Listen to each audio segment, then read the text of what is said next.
Safe play बोला, क्योंकि देखो जो इंसान वहाँ पे आपको पसंद नहीं है तो आपके पास ऑप्शन होता है कि आप उसे नॉमिनेट कर सकते हो। उस घर से नॉमिनेशन हर हफ्ते होती है और यहाँ पे तो हफ्ते में 2 बार होती थी। तो मेरे को नॉमिनेशन से मैं बचती थी, क्योंकि लोग मुझे नॉमिनेट इसलिए नहीं करते थे, क्या पता मैंने उनके दिल में जगह बनाई हो और घर में मैं अच्छा कर रही हूँ तभी लोग मुझे नॉमिनेट नहीं करते थे। और नॉमिनेट नहीं हुई तो इसलिए मैं आउट नहीं हुई, इसलिए मैं टॉप 5 में पहुंची। क्या बात है। प्रेस कॉन्फ्रेंस के बाद आप बहुत लो हो गई थी, क्योंकि हमने देखा आप जिस तरीके से बाथरूम में रो रही थी और आप कहीं ना कहीं डिमोटिवेट आप भी हो गई थी और अरमान जी भी हो गए थे, क्योंकि उन्होंने कहा कि मैं नहीं चाहता कि मैं विनर बनूं और तू मुझे नॉमिनेट कर देना। ये लोनेस क्यों? क्योंकि आप लोगों ने कहीं ना कहीं एक्सेप्ट कर लिया है कि हमारा रिलेशनशिप है, सब अच्छा है, तो फिर क्यों इतना लो फील किया? देखो, सबसे पहले तो जितने भी लोग हैं मैं सबको ये बोलना चाहती हूँ कि हम तीनों बिल्कुल भी सपोर्ट नहीं करते पॉलीगैमी को। और शादी हो गई है, इसको 7 साल हो गए। जब हम लोगों ने शादी की थी हम लोग सोशल मीडिया पे नहीं थे, चीज़ें हो गई। बस यही है कि हाथ जोड़ के सब लोगों से यही रिक्वेस्ट है कि हम लोग बिल्कुल भी सपोर्ट नहीं करते 2 शादियों को। और उस टाइम पे जब मैं बिग बॉस के घर में थी तो ऑलमोस्ट मुझे 35 डेज हो चुके थे। 35 दिन से अपनी फैमिली से दूर थी, पायल से दूर थी, अपने बच्चों की कोई खबर नहीं थी। तो अचानक से इतने सारे लोगों ने जो क्वेश्चन पुट करे, हाँ मैं मानती हूँ कि जो चीज़ें हुई वो एक मतलब कि बोलते कि वो एक्सपेक्टेड नहीं था जो चीज़ें हुई और बहुत ही अलग चीज़ है। तो पर जो लोगों के क्वेश्चन थे ना वो कहीं ना मुझे हर्ट कर रहे थे। और मुझे ये चीज़ सुनने में आई थी कि पायल के बारे में जो लोग बोल रहे थे तो वो चीज़ों के बारे में मुझे ना टेंशन से हो रही थी। मतलब कुछ चीज़ें मुझे खाई जा रही थी और हम बिग बॉस के घर में थे, मेरे पास फ़ोन नहीं था कि मैं अपनी फैमिली को पूछ सकूं क्या वो ठीक है, क्या मेरे बच्चे ठीक है। तो बस एक होता है ना कि आप 35 दिन से भरे हुए थे और वो उस दिन जो बातें हुई उस बातों से मुझे तोड़ दिया और मैं इमोशनली ब्रेक डाउन हो गई थी। पर फिर जब मैं रोई और मैंने अपनी जो दिल की बात अरमान जी से शेयर करी, फिर मैं थोड़ी सी, मेरा जो दिल है वो हल्का हुआ।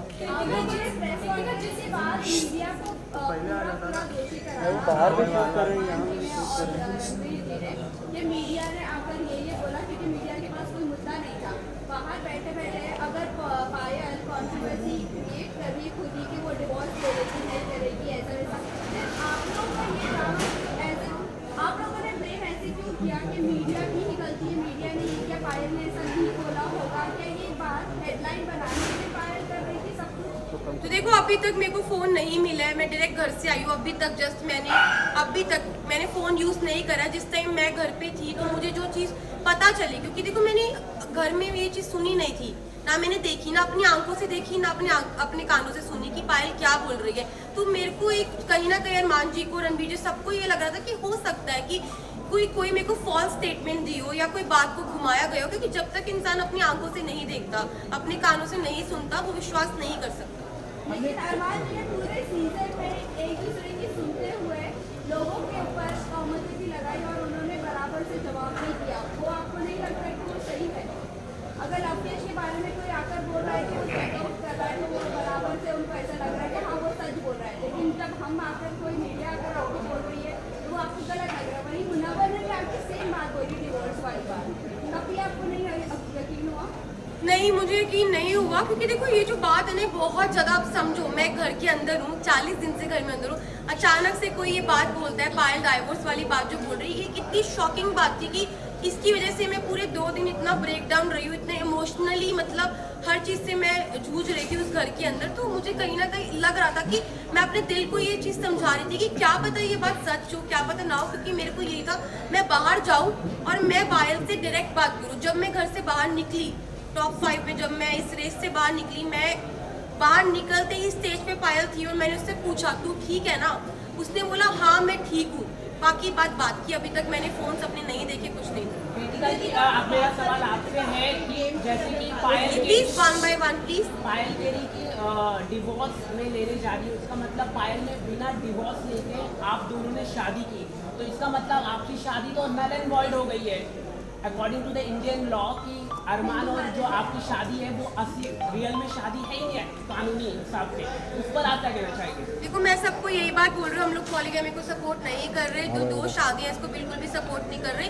और जो मेरी अरमान जी की शादी है, जब पायल ने रेडी हुई, पायल की मर्जी थी तभी शादी हुई। और Payal as a first wife, legal wife, अगर वो ऑब्जेक्शन उठाती है तो उस चीज़ के लिए मतलब कि हमारी जो लॉ है वो हमें बोल सकती है। और मैं यही बात बोलूँगी कि जो हो गया प्लीज़ वो हो गया, बार बार एक और सवाल है जी। कि अरमान के ऊपर काफी गंभीर एलिगेशन है, 11 ईयर ओल्ड गर्ल का रेप का अक्यूज है, उस पर आप क्या कहना चाहिए?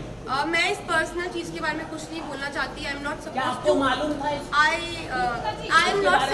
आई am not suppose to say क्या पायल ने कराया? तो Payal next question I am not supposed, just a second. I am not supposed to say anything। और भाई मुझे अपनी न्यायपालिका पे पूरा भरोसा है, जो भी वो फैसला उन्होंने किया है वो बिल्कुल ठीक किया होगा।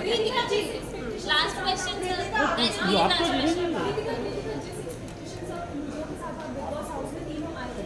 सिचुएशन बहुत ज़्यादा अलग हो चुकी है।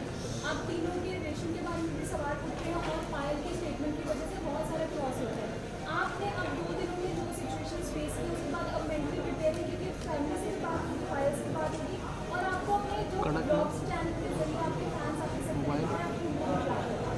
जी मैं बिल्कुल प्रिपेयर हूँ हर चीज़ के लिए। हम तीनों ने जो हमारा रिश्ता है वो आप लोगों को सभी को पता है और मुझे पता है कि वो इतनी इजीली नहीं टूटेगा। अब मैं बाहर आ गई हूँ, जो भी चीज़ें हैं जैसे भी चीज़ें सारी चीज़ें इकट्ठी बैठ के फेस करेंगे। एक सवाल आपके लिए है कि आप थैंक यू।